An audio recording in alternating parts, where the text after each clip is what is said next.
ദൈവത്തിന് സ്തുതി. പ്രഭാതകിരണത്തിലേക്ക് സ്നേഹവന്ദനം. ഭാഗം 2172. ഇന്ന് ഡിസംബർ മാസം 11-ാം തീയതി 345-ാമത്തെ ദിവസത്തിലെത്തി.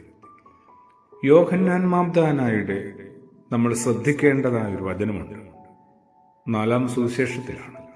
വിശുദ്ധനായ യോഹന്നാൻ ശ്ലീഹ തന്റെ 3-ാം അധ്യായത്തിൽ രേഖപ്പെടുത്തുന്നുണ്ട്, സ്വർഗത്തിൽ നിന്ന് നൽകപ്പെടുന്നില്ലെങ്കിൽ ആർക്കുമൊന്നും സ്വീകരിക്കാൻ സാധ്യമല്ല.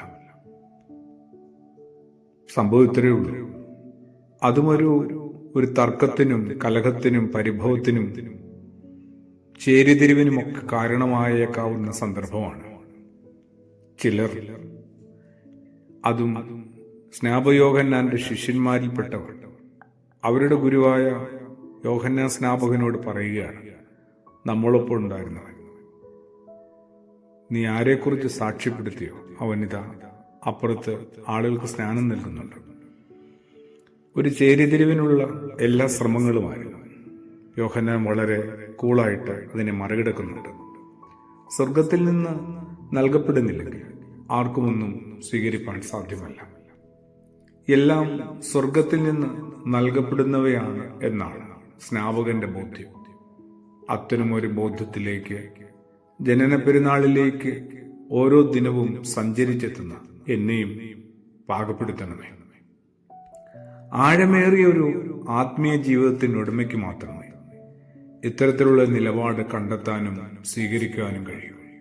ഒന്നും തൻ്റേതല്ലെന്നും എല്ലാം ദാനമായി നൽകപ്പെടുന്നതാണെന്ന് കരുതുന്ന ഒരാൾക്ക് മാത്രമേ ജീവിതത്തിൽ എല്ലാത്തിനെയും നിർമ്മമതയോടെ സ്വീകരിക്കാൻ പറ്റും. പ്രത്യേകിച്ച് തനിക്ക് വെല്ലുവിളിയാകുന്നു എന്ന് കരുതപ്പെടുന്ന ഒരാളിൽ പോലും ദൈവിക പദ്ധതിയുടെ നടത്തിപ്പ് കണ്ടെത്താൻ പറ്റും.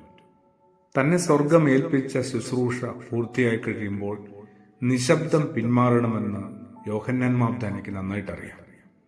അല്ലെങ്കിൽ തന്നെ മരുഭൂമിയിൽ മുഴങ്ങുന്ന ശബ്ദമെന്നാണ് അദ്ദേഹത്തെക്കുറിച്ച് തന്നെ സാക്ഷ്യപ്പെടുത്തിയതും പരിചയപ്പെടുത്തിയതും.